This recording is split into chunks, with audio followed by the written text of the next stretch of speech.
বলেন তিনি। এই সাজাপ্রাপ্ত বন্দীদের বেলায় কিছু কিছু কাজ আছে যাদেরকে বিভিন্ন জায়গায় দেওয়া, যাদের ফাঁসি আমি অবশ্যই বলবো। আমি কিন্তু বলছি না যে ইটনা মিঠামইনের রাস্তার কারণে এই অবস্থা। একটা হবিগঞ্জ, স্বাস্থ্যগঞ্জ এবং আমার এলাকাবাসীর পক্ষ থেকে ব্যারিস্টার সুমনের বোন হিসাবে আপনাদের জন্য অবশ্যই মানুষ আছে। সুপ্রিয় দর্শক শ্রোতা, আসসালামু আলাইকুম। দেশে এবং প্রবাসে, দূরে এবং কাছে যে যেখান থেকে আমার এই ভিডিওটির সাথে সংযুক্ত হয়েছেন সকলকে আন্তরিক শুভেচ্ছা, অভিনন্দন। সুপ্রিয় দর্শক শ্রোতা, স্ক্রিনে শুরু থেকে সংবাদ শিরোনাম দেখেছেন, এখন দেখাবো বিস্তারিত। দর্শক, শুরু থেকে যে ভিডিও ক্লিপগুলো দেখেছেন প্রত্যেকটা ভিডিও আপনাদেরকে দেখাবো এবং আজকের এই ভিডিওটি দেখার জন্য যারা প্লে করেছেন সবাইকে অনুরোধ করব ধৈর্য সহকারে পুরো ভিডিওটি কন্টিনিউ করবেন, কারণ সবগুলো ভিডিওই কি ইম্পর্টেন্ট। আর আপনি যদি বাংলাদেশের একজন সুনাগরিক হয়ে থাকেন অবশ্যই আজকের এই ভিডিওটি দেখার জন্য আপনাকে অনুরোধ করব। দর্শক, আজকের এই ভিডিওটি দেখলে আপনি একজন সুনাগরিক হিসাবে আপনারই দরকার হবে, কারণ আমাদের বাংলাদেশ এখন কোথায় যাচ্ছে এবং কোন পজিশনে আছে। দর্শক, শুরু থেকে আমাদের জল্লাদ শাহজাহান মিয়ার একটি ভিডিও ক্লিপ দেখেছেন। শাহজাহান মিয়ার ভিডিও আপনারা ইতিমধ্যে অনেকেই দেখে ফেলেছেন, এ কিন্তু অনেক দিন আগের ভিডিও। প্রিয় দর্শক, এখন সেই ভিডিওটি নিয়ে কি হইল এবং এই শাহজাহান কতজন মানুষের হত্যা করেছিল এবং এই শাহজাহান সাহেব কতজন মানুষকে সে ফাঁসির রায়, কারাদণ্ড দিয়েছিল, মৃত্যুদণ্ড দিয়েছিল। দর্শক, এই পুরো তথ্য জানাবো। আরো কিছু তথ্য আছে, সেটা হচ্ছে বাংলাদেশের ফাটাকৃষ্ট ব্যারিস্টার সুমন ভাইকে যখন হত্যাকাণ্ড দিতে চাইলো, সারা দেশে এখন তোড়পাড় চলতেছে এবং দেশ এখন উত্তাল চলতেছে এবং গরম। দর্শক, এই গরম ভিডিও এবং আমাদের প্রধানমন্ত্রী শেখ হাসিনা ব্যারিস্টার সুমনকে কি বলল যে তোমার জন্য এই ধরনের কাজগুলি হচ্ছে, তোমার জন্য সারা বাংলাদেশ আজকে। এবং চলুন আমরা সেই ভিডিওটি দেখি কি হয়েছিল ব্যারিস্টার সুমন ভাইকে নিয়ে এবং ব্যারিস্টার সুমন ভাইকে বাঁচানোর জন্য সারা সিলেটবাসী এবং সারা বাংলাদেশ যখন গরম অবস্থায় আছে। চলুন সেই ভিডিওটি দেখে আসি। আমি অবশ্যই বলবো। আমি কিন্তু বলছি না যে ইটনা মিঠামইনের রাস্তার কারণে এই অবস্থা। একটা পোর্শন মানুষ মনে করতেছে যে এটার একটা কারণ হইতে পারে। এটার একটা সায়েন্টিফিক স্টাডি আমাদের সামনে আসা দরকার, যে যদি না হয়ে থাকে তাহলে এটা আমাদের নসিব, আমরা মনে করবো পানি আমাদেরকে। আর যদি হয়ে থাকে এইটারও তো বিকল্প ব্যবস্থা নিতে হবে, তখন হয়তো আরো অনেক বেশি ব্রিজ বানাইতে হবে। কি করা লাগবে এটা রাষ্ট্র বা সরকার জানে। এখন যেহেতু পানি আমাদের ঘরে, এই জন্য এইসব আলোচনা কম করে আমরা আপাতত ত্রাণ সহযোগিতায় আছি। তবে পানি শেষ হইলে আমি মনে করবো যে এই শাহজালালের নগরীকে রক্ষা করার জন্য শাহজালালের যারা উত্তরাধিকার আছেন তারা একসাথে বসবেন, আমারে ডাকলে আমিও আসবো, বসে একটা স্থায়ী সমাধান কিভাবে করা যায় এটার জন্য কাজ করতে হবে। ভাই একটা বিষয়, সেটা হচ্ছে আমরা দেখছি যে বন্যায় তো আসলে রাজনৈতিক দলগুলো আসলে সবার আগে ঝাঁপিয়ে পড়ে আমরা দেখেছি, কিন্তু এবার আওয়ামী লীগ, বিএনপি, বিশেষ করে আওয়ামী লীগ ক্ষমতাসীন দল, তাদের কোন নেতা কর্মী, কোন সংগঠন আমরা নামতে দেখিনি। এটা আসলে কি বলবেন? এখন এটা তো দলীয় সিদ্ধান্ত। ধরেন আমি নিজে যে আসছি, আমি তো আওয়ামী লীগের লোক হিসাবে আলাদা আসছি। আপনি যেটা বলতেছেন দলগতভাবে, সরকার যেহেতু আছে, সরকারের এখানে সরকার তো সেন্ট্রালি থাকে। ধরেন এখানে আমার মনে হয় যে স্থানীয় নেতৃবৃন্দ যারা এখানের স্থানীয় নেতৃবৃন্দ, তারাই এই প্রবলেমটাকে সামনে তুলে ধরতে হবে ভালোভাবে, ব্যাপকভাবে, যে ওনারা কি পরিমাণে এফেক্টেড হয়েছেন। বাই দা ওয়ে, আমি ত্রাণ মন্ত্রণালয়ের মাননীয় মন্ত্রীকে আসতে দেখছি। আমার একটা বিশ্বাস যে এখানে স্থানীয় নেতৃবৃন্দ, যার যে জায়গাটা, উপজেলা যেটা এফেক্টেড হয়েছে, এইটা যদি আপনি ভালো করে তুলে ধরতে পারেন, জননেত্রী শেখ হাসিনা, আমার পুরা বিশ্বাস ওনাকে তুলে ধরলে উনি কোনো না কোনো একটা সমাধান বের করে দিবেন, মানুষের জন্য রিলিফ হবে। আগামী রবিবারে আমার মহান সংসদে আমার বক্তব্য আছে বাজেটের উপর। আমি এই বাজেটের উপর বক্তৃতাতেও যদিও আমার জেলাটা একেবারে সাইডে পড়ছে হবিগঞ্জে, তারপরও সিলেট সুনামগঞ্জের পক্ষে আমি কথা বলবো এবং নির্বিঘ্নে কথা বলবো এবং প্রেশার দিয়ে কথা বলবো যে এইটা এইভাবে চলতে পারে না। সিলেটকে প্রোটেকশন দেওয়ার জন্য সবাই একত্রিত হইতে হবে। এখন সিলেটের ব্যাপারে কোনো আওয়ামী লীগ, বিএনপি, জাতীয় পার্টি শোনা যাবে না, শোনা উচিত হবে না। সিলেটকে সেভ করার জন্য সবাই একসাথে ঝাঁপাই পড়তে হবে, এটা আমার পরিষ্কার বক্তব্য। আরেকটা বিষয়, প্রধানমন্ত্রী 2022 সালে ভয়াবহ বন্যার পর সিলেট সফর করেছিলেন, তিনি সুরমা খননের কথা বলেছিলেন, 2 বছরেও সেটি শেষ হয়নি। মানে এই জটিলতাগুলো সিলেট বিভাগের উন্নয়নের ক্ষেত্রে কেন আসলে এই জটিলতা? সিলেটের উন্নয়নের কেন জটিলতা কেন জানেন? সিলেটের আমি সহ আমরা নেতারা হচ্ছে গিয়ে কিছুটা আমরা নিজেদের বাইরে চিন্তা করতে পারি না। যদি চিন্তা করতে পারতাম তাইলে 6 লেন হচ্ছে গিয়ে সারা বাংলাদেশের সবার পরে আমাদের 6 লেন, এখনো 6 লেনের কাজই শেষ হয় নাই। আমরা এর মধ্যে 2-3 জন অর্থমন্ত্রী পাইছি, আমাদের অর্থমন্ত্রীর মাধ্যমে টাকা ছাড় হয়েছে সব লেনের, কিন্তু সব জায়গায় হয়েছে, কিন্তু আমার এলাকায় 6 লেন হয় নাই। আপনাদের মনে আছে কিনা কিছুদিন আগে বলছিলাম, আমাদের এলাকার নেতারা যখন মন্ত্রী হন তখন দেখা যায় শ্বশুর বাড়ি সিলেটের বাইরে থাকে, যার কারণে শ্বশুর বাড়ির উন্নয়ন করতে করতে আর সিলেটের কথা অত মনে থাকে না।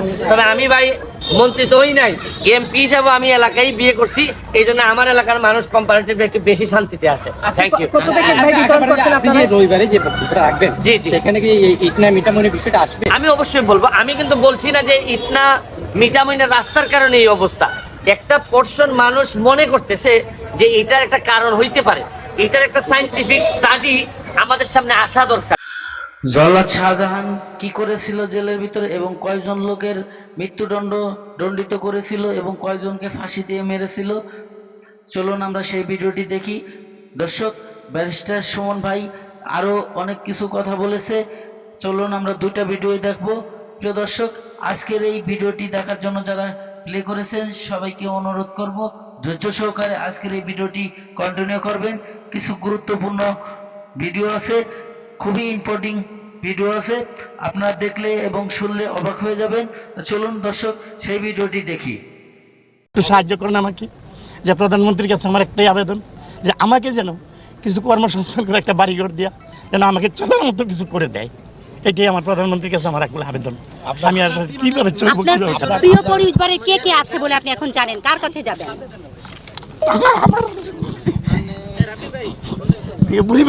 আমি জানি যে আমার একটা বোন আছে এবং একটা বাগিনা আছে, কিন্তু আমার সাথে তাদের সাথে আমাদের আজ পর্যন্ত আমি জেলে আসার পর যোগাযোগ হয়নি, বা মানে এমনি ফোনে দিয়ে একবার কথা হয়েছে। দর্শক, সোনারঘাট মাধবপুরে একজন নারী মহিলা এমপি মহিলা নেতা দেখুন ব্যারিস্টার সুমন ভাইকে বাঁচানোর জন্য কি কর্মকাণ্ড করলো এবং আন্দোলনে কি ভূমিকা রাখলো। ব্যারিস্টার সুমন ভাইকে এতটা ভালোবাসে সাধারণ জনগণ, আপনারা দেখলে অবাক হয়ে যাবেন। ব্যারিস্টার সুমন ভাইকে বাঁচানোর জন্য পুরো এলাকাবাসী, বিশেষ করে সিলেটবাসীরা, যত ধনী গরিব বড়লোক, যত শ্রেণীর লোকজন আছে, যত পেশার লোকজন আছে, সমস্ত পেশার লোকজন রাস্তায়। কেন? ব্যারিস্টার সুমন ভাই একজন সাধারণ এমপি। আসলে সে কিন্তু সাধারণ এমপি না, সে কিন্তু একজন অসাধারণ এমপি। কারণ একজন প্রধানমন্ত্রীও যদি এরকমের একজন প্রধান হুমকি দিত, তার জনসভায় এত লোক হতো না ব্যারিস্টার সুমন ভাইকে যতটা ভালোবাসে। তা চলুন আমরা সেই ভিডিওটি দেখি যে একজন মহিলা কি বলতেছে ব্যারিস্টার সুমন ভাইকে বাঁচানোর জন্য। আমি সোনারঘাট, মাধবপুর, হবিগঞ্জ, শাস্ত্রগঞ্জ এবং আমার এলাকাবাসীর পক্ষ থেকে ব্যারিস্টার সুমনের বোন হিসাবে আপনাদেরকে অনেক বেশি ধন্যবাদ, কৃতজ্ঞ চিত্তে স্মরণ করছি যে আপনারা আমার ভাইয়ের জন্য এত বৃষ্টি মাথায় নিয়ে আপনারা আসছেন। আমরা সবসময় ওকে গালি দিতাম যে ও কেন এত সমাজ সেবা করে। আপনাদের এই খাম, এই শ্রম এখানে প্রমাণ করে ভালো কাজের জন্য অবশ্যই মানুষ আসে। আমি আপনাদের সবাইকে ধন্যবাদ জানাই এবং এমন কৃতজ্ঞতা প্রকাশ করছি।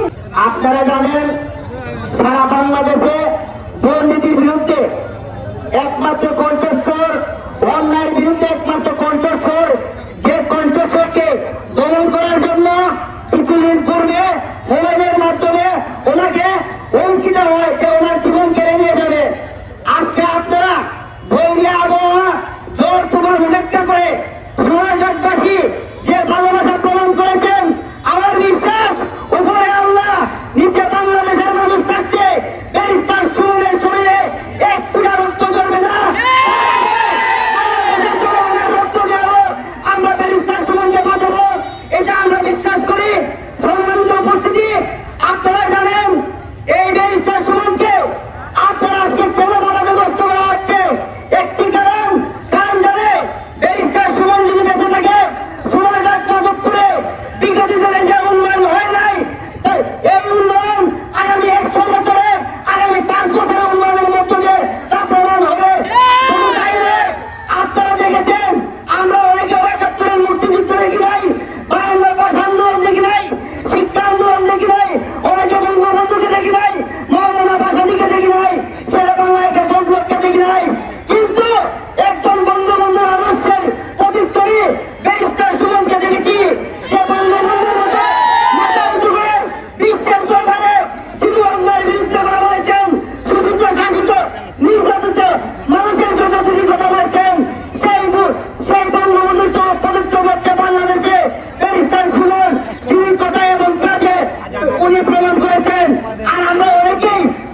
বাঁচিয়ে রাখার জন্য ব্যারিস্টার সাইদুল হক সুমন ভাইয়ের পাশে দাঁড়াতে হবে।